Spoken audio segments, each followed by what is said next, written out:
నమస్తే welcome to our channel. ప్రస్తుతం మనతో కోయ గురూజీ పి బ్రహ్మం రాజు గారు ఉన్నారు. వారితో మాట్లాడదాం. నమస్కారం అండి. నమస్కారం. చాలా మంది నరదృష్టితో బాధపడుతూ ఉంటారు. నరదృష్టి, నరఘోష, నరపీడ అనేవి అంటే నరుడి కంట్లో నల్లరాయి కూడా పగిలిపోతుంది అనేది నానుడి కదా. సో అంటే నరదృష్టికి అంత శక్తి ఉంది అని, అంటే కనుదృష్టికి అంత శక్తి ఉంది అనేది చెప్తూ ఉంటారు పెద్దలు. సో కొంతమంది ఏంటంటే వ్యక్తులకి నరదృష్టి ఉంటుంది.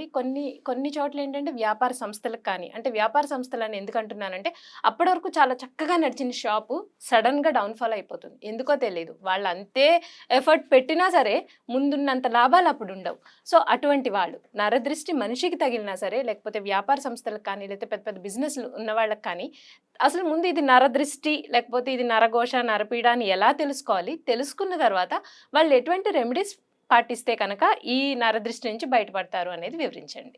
ఓం శ్రీ మాత్రే నమః. ఓం పెద్ద గుసాయి పేరంటాల ముగ్గురు లక్ష్మణులు పాదేశులు ఓంకార భగవతి నమశివాయిని గాయని పద్మావతి చాముండేశ్వరి రాజరాజేశ్వరి ఓంకాళ పరమేశ్వరి. ఓం నమ శివాయ. ముందుగా యూట్యూబ్ ప్రేక్షకులకు అందరికీ నమస్కారం. ముఖ్యంగా ఈరోజు మనం తెలుసుకోవాల్సింది ఏంటంటే ఈ 2025 అందరికీ శుభాకాంక్షలు. అయితే ఈ 2025 సంవత్సరంలో ముఖ్యంగా నరదృష్టి అనేది మనము తెలుసుకోవాల్సిన విషయం. ఈరోజు నరదృష్టి అనేది ఎలా ఉంటుందిరా అంటే ఒక మనిషి మీద పడుతుంది మెయిన్గా. ఆ మనిషి మీద పడే నరదృష్టి ఎలా అనేది మనం గుర్తించగలుగుతాం అని కొంతమందికి తెలియదు. అది ఎలా ఉంటుందంటే ముఖ్యంగా మనిషి నడవడికిని బట్టి, అంటే తను నడుచుకొని పోయే విధానము, తన మాట తీరు, ఈ రెండు నరదృష్టికి ముఖ్యమైన కారణం. ఎందుకంటే మాట్లాడే మాట అందరినీ ఆకట్టుకుంటారు కొంతమంది మాటలతో. అప్పుడు వాడిని చూస్తే మనం ఎంత చెప్పినా కూడా అవతల వాళ్ళు కన్విన్స్ కాలేదు, వీడు చెప్తే కన్విన్స్ అవుతున్నాడు అనే ఒక ఆలోచన ఎక్కువగా నరదృష్టి ప్రయోగానికి ముందు కారణం. రెండోది వచ్చేసి ఒక మనిషి నడవడిక. ఆవిడ అలంకరించుకొని పోయిన, అది లేడీ అయినా సరే జెంట్స్ అయినా పర్వాలేదు, ఎవరైనా సరే అలంకరించుకొని పోతుంటే బా ఇది ఎంత అందంగా ఉన్నారో చూడు, ఈ బట్టల వల్ల, ఈ వస్త్రాల వల్ల, లేదు వాళ్ళు వేసుకున్న నగల వల్ల అని నరదృష్టికి ముఖ్య కారణాలు. అది మనిషికి ఉండే కంటెంట్. ఎందుకంటే ప్రతి ఒక్కటి చూపు ఆటోమేటిక్గా వెళ్ళిపోతుంది. ఎందుకంటే మనం ఎన్నో చూస్తుంటాం రోడ్లో వెళ్ళేటప్పుడు, కానీ మన మనసులో మన కన్నులో ఒకటి వస్తువు పడ్డా, ఒక మనిషి పడ్డా, అతన్ని లాస్ట్ కనిపించపోయినంత వరకు మన చూపు వాళ్ళ మీద ఉంటుంది. అది నరచూపు ప్రయోగం. అది ఎవరైనా కావచ్చు. అటువంటిది ఒక మనిషికి ఉండే ఒక ప్రభావం అనేది నరదృష్టిని గుర్తించడానికి సంకల్పం. ఈ నరదృష్టికి మనిషి రూపంలో ఉండాల్సింది ఉంది కాబట్టి దానికి పరిహారం. ఎందుకంటే చాలా మంది నరదృష్టి అంటే ఎలా ఉంటుందో ఎలా పోతుందో అనేది కూడా తెలియదు. అయితే కొంతమందికి దీంట్లోనే ఇంకో 2 రకాల దృష్టిలు ఉన్నాయి. కొంతమంది ఆహారం భోంచేస్తుంటే 10 మంది తినే ఆహారంలో ఒకటి తింటా ఉంటే వాడు తినే తిండి వాడు ఇష్టపూర్తిగా సంపూర్ణంగా కడుపు నిండే తింటాడు, కానీ తినేవాడు పక్కన వాడు చూస్తే వాడికి ఆ దృష్టి ప్రభావం తగులుతుంది. ఆ రోజు వాడికి ఆ జీర్ణం కాకుండా పోవడము అలా ఉంటుంది. కొంతమందికి పెళ్ళిళ్ళు అయిన టైంలో, తర్వాత చిన్నపిల్లలకి బొగ్గను సుక్క పెడతారు వధువరువులకి, అది దృష్టి గురించి. ఒక ఇల్లు కట్టుకుంటే ఇంటికి గుమ్మడికాయ కడతారు, అది దృష్టికి. ఓ బండికి దండేసి నిమ్మకాయ దిష్టి తీసేస్తారు దిష్టికి. ఇట్లా రకరకాలు ఉంటాయి దిష్టి ప్రయోగాలను బట్టి. మనిషికి తగిలిన దిష్టి ఎలా ఉంటుందిరా అంటే ఒక్కసారి తగిలితే ఆ మనిషికి ఆ రోజంతా ఒళ్ళు ఆరోగ్యంగా, ఆలోచనలో కరెక్ట్గా ఉండదు, తిన్నది ఆహారం ఒంటికి పట్టదు, కంటికి కునుకు పట్టదు, బాడీ అంతా ఏదో మాదిరిగా స్వస్థ అయిపోయినట్టుగా ఉంటుంది.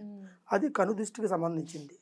దాని రెమెడీస్ ఎలా ఉంటుందిరా అంటే ఆ రెమెడీస్కి తగిన ప్రయత్నం ఏమి చేయాలి అంటే ముఖ్యంగా మనం కొంతమంది ఉప్పుతో దిష్టి తీస్తుంటాం, ఎక్కువగా ఉప్పు దిష్టి తీస్తుంటారు, కళ్ళుప్పు.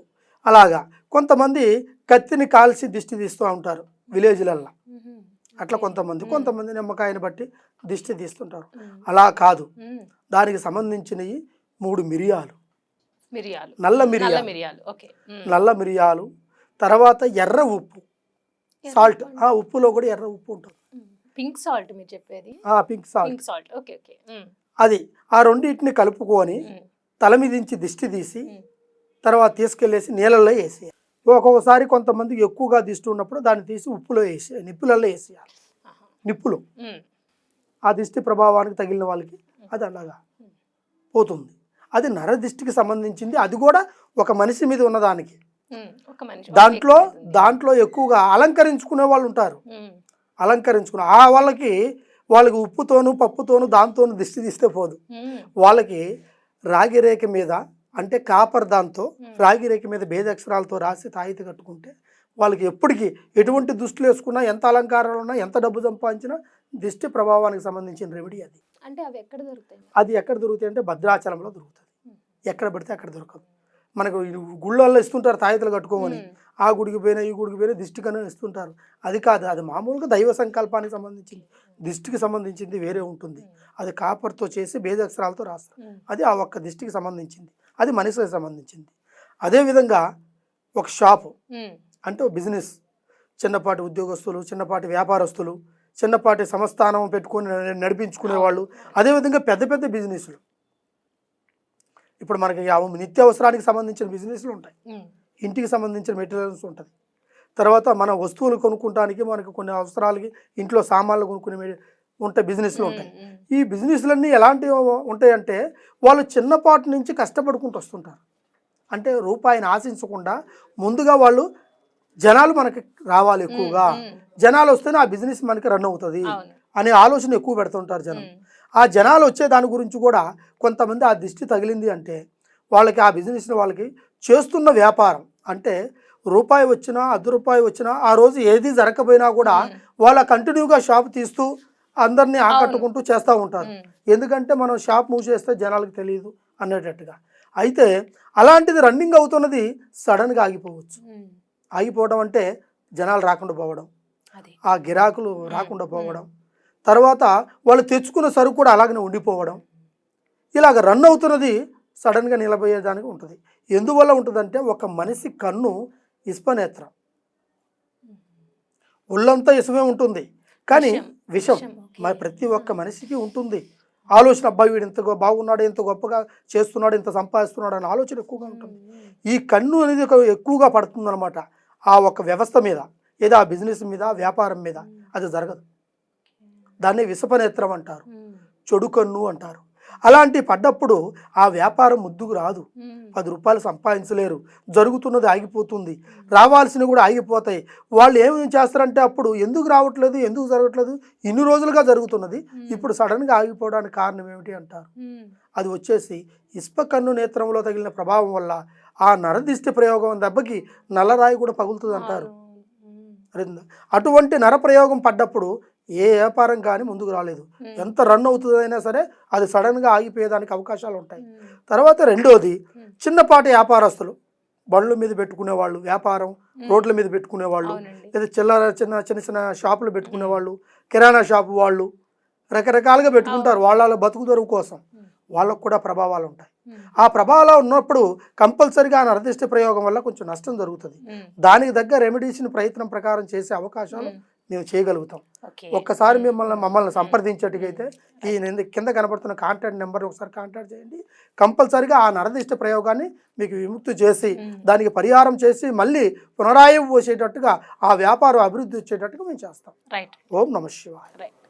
ఎవరైనా నరదృష్టి, నరఘోష, లేకపోతే ఇందాక గురూజీ చెప్పినట్టు ఇటువంటి సమస్యలతో అంటే సడన్గా బిజినెస్ పడిపోయింది, ఎందుకో తెలియడం లేదు అనుకున్న వాళ్ళు ఒకసారి కింద స్క్రోల్ అవుతున్న నెంబర్కి కాంటాక్ట్ చేయండి. మీకు ఎటువంటి సమస్య ఉన్నా సరే పరిష్కారం ఆయన చెప్తారు. సో గురూజీ చెప్తారు. ధన్యవాదాలు.